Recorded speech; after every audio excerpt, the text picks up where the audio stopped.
जय मसीह की। जैसे कि हम सब जानते हैं कि पूरा संसार यीशु मसीह के जन्मदिन के उत्सव को मनाने के लिए तैयारी कर रखा है और हमें खुशी है कि इस महीने जब हम यीशु मसीह का जन्मदिन मनाने जा रहे हैं तो मैं आपके सामने बाइबल क्या कहती है इस विषय में मैं बताना चाहूँगी। लूका रचित सुसमाचार उसका पहला अध्याय और 26 आय से हम लोग देखेंगे।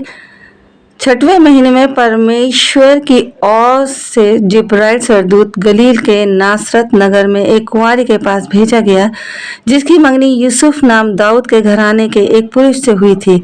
उस कुंवारी का नाम मरियम था और स्वर्गदूत ने उसके पास भीतर आकर कहा, आनंद और जय तेरी हो जिस पर ईश्वर का अनुग्रह हुआ है, प्रभु तेरे साथ है।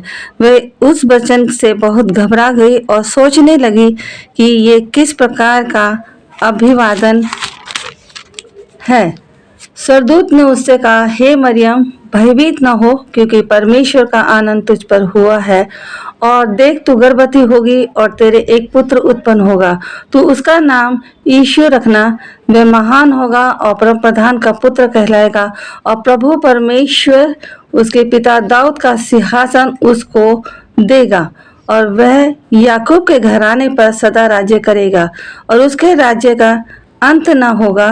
मरियम ने स्वर्गदूत से कहा, ये क्यों कर होगा, मैं तो पुरुष को जानती ही नहीं। स्वर्गदूत ने उसको उत्तर दिया कि पवित्र आत्मा तुझ पर उतरेगा और परम प्रधान की सामर्थ तुझ पर छाया करेगी, इसलिए वह पवित्र जो उत्पन्न होने वाला है परमेश्वर का पुत्र कहलाएगा। मरियम ने कहा, देख मैं प्रभु की दासी हूँ, मुझे तेरे वचन के अनुसार हो। लूका रचित सुसमाचार उसका दूसरा अध्याय और 8 वर्ष से हम लोग देखेंगे। और उस देश में कितने गडरिये थे जो रात को मैदान में रहकर अपने झुंड का पहरा देते थे। और प्रभु का एक दूत उनके पास आ खड़ा हुआ और प्रभु का तेज उनके चारों ओर चमका और वह बहुत डर गए।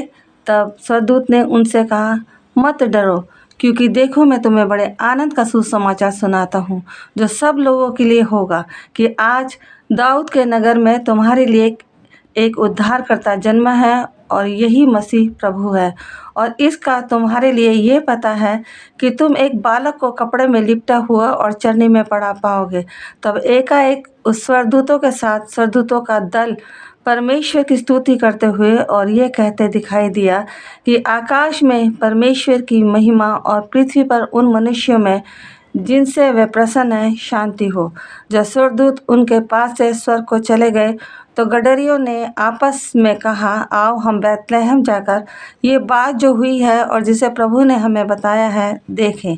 और उन्होंने तुरंत जाकर मरियम और यूसुफ की ओर चरनी में उस बालक को पड़ा देखा।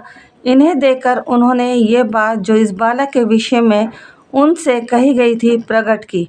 और सब सुनने वालों ने उन बातों को जो गडरियों ने उनसे कही आश्चर्य किया, परंतु मरियम ये सब बातें अपने मन में रखकर सोचते रही और गडरिये जैसा उनसे कहा गया था वैसा ही सब सुनकर और देखकर परमेश्वर की महिमा और स्तुति करते हुए लौट गए।